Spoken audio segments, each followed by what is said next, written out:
دو لشکر آپس میں لڑ رہے ہیں ایک میدان، ایک جنگلی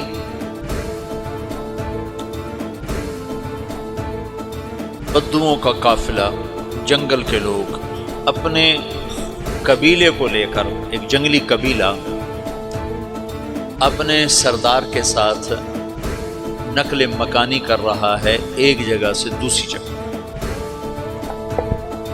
اللہ کا نظام کہ یہ لوگ چلتے چلتے چلتے اس وادی میں پہنچ گئے جہاں جنگ ہو رہی ہے، دو لشکر آپس میں لڑ رہے ہیں۔ جب یہ وہاں پہنچتے ہیں تو ایک لشکر کے قدم اکھڑ رہے ہیں اور دوسرا غالب آ رہا ہے۔ ان کو نہیں پتا شکست کھانے والے کون ہیں اور فتح پانے والے کون ہیں، ان کو نہیں پتا۔ اس جنگلی قبیلے کے سردار کا نام بھی تغرل ہے، تغرل۔ تو یہ سردار کہتا ہے جو شکست کھا رہے ہیں ان کی مدد کرو، کچھ پتہ نہیں کون ہے، کہتا جو شکست کھا رہے ہیں ان کی مدد کرو۔ تو 400 وحشی جنگلیوں نے فاتح لشکر کے پیچھے حملہ کر دیا۔ تو ایک کافی ہوتا تو 400 دوڑ دوڑ جب تلواریں پڑیں تو چند لمحوں میں نقشہ بدل گیا، بھاگنے والے جم گئے اور جمنے والے بھاگ پڑے۔ جب جنگ ختم ہوئی تو شکست خوردہ لشکر کے بادشاہ نے ان کو بلایا، اسے پوچھتا ہے مجھے جانتے ہو میں کون ہوں؟ کہا نہیں۔ کہا تو تم نے میری مدد کیوں کی؟ کہا انسانی ہمدردی کی وجہ سے، تمہیں شکست ہو رہی تھی اس لیے تمہاری مدد کی۔ اور اس نے اپنا تعارف کرایا، میں ہوں سلیمان سلجوقی، ترکی کا بادشاہ۔ مسلمانوں کا لشکر تھا اور تاتاریوں سے شکست کھا رہا تھا، تاتاری فتح پا رہے تھے، مسلمان شکست کھا رہے تھے۔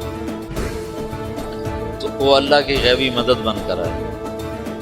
تو وہ اس سے کہتا ہے میرے ساتھ رہنا پسند کرو، تم نے میرے اوپر احسان کیا ہے، میں اس کا بدلہ دینا چاہتا ہوں، میرے ساتھ رہنا پسند کرو؟ کہنے کا کر لوں گا۔ تو اس کو لے کر ترکی آیا اور استنبول اس وقت روم کی حکومت میں تھا، اسے فتح کیا اس تغرل کے آگے چوتھے پانچویں پڑپوتے محمد فاتح نے۔ تو یہ استنبول ہے، یہ ترکی ہے، بیچ میں ایک چھوٹا سمندر ہے، یہاں ایک جاگیر ہے۔ تو سلطان سلیمان کہتا ہے یہ جاگیر تجھے وقف ہے، ادھر سے رومی مجھے تنگ کرتے ہیں حملے کر کر کے، تو میرا دفاع کرتے رہنا، یہ جاگیر تیری۔ تو اس جاگیر پہ اس نے اپنے قافلے کو آباد کر دیا، اپنے قبیلے کو، اور ایک چھوٹی سی حکومت بنا لی، جو ایک صوبہ سمجھو سلیمان سلجوقی کا، وہ ایک چھوٹا سا صوبہ ہے۔ وہاں جب یہ رہ پڑا تو پھر یہ ایک شیخ کے بیعت ہوتا ہے، وہاں شیخ طریقہ ہے، ان کے یہ بیعت ہونے جاتے ہیں۔ وہ اس کو رات اپنے پاس ٹھہراتا ہے، تو ایک کمرے میں ان کو ان کا خادم ٹھہراتا ہے۔ یہ جب کمرے میں جاتا ہے تو سامنے دیوار میں طاقچے پر قرآن پڑا ہوا ہے۔ تو یہ تغرل بیگ کہتا ہے یہ کیا ہے، یہ کیا ہے؟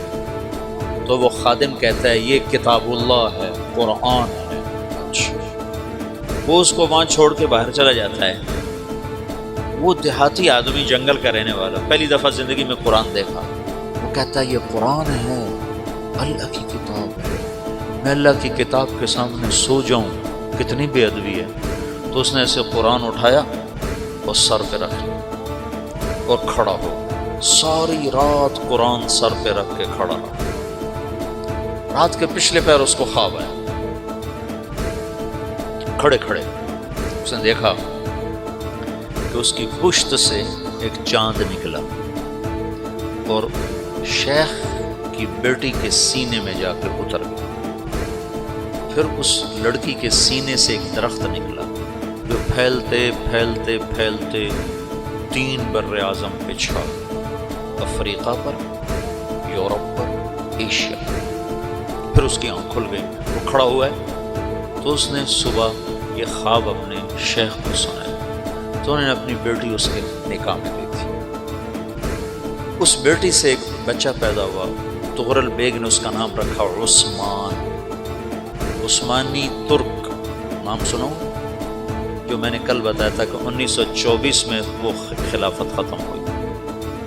تو ایک بیٹا پیدا ہوا عثمان، عثمان نے پھر ایک نئی اسلامی حکومت کی بنیاد رکھی جو 1924 تک چلتی رہی، کوئی 800 سال یہ حکومت چلی۔ تو حکومت کا شیرازہ بکھرا لیکن پھر جڑ جاتا تھا، پر وہ قرن اول والا جوڑ کبھی نہ پیدا ہوا، ٹکڑے بن گئے۔ ان ٹکڑوں میں اللہ لوگ پیدا کرتا رہا جو دعوت دیتے رہے۔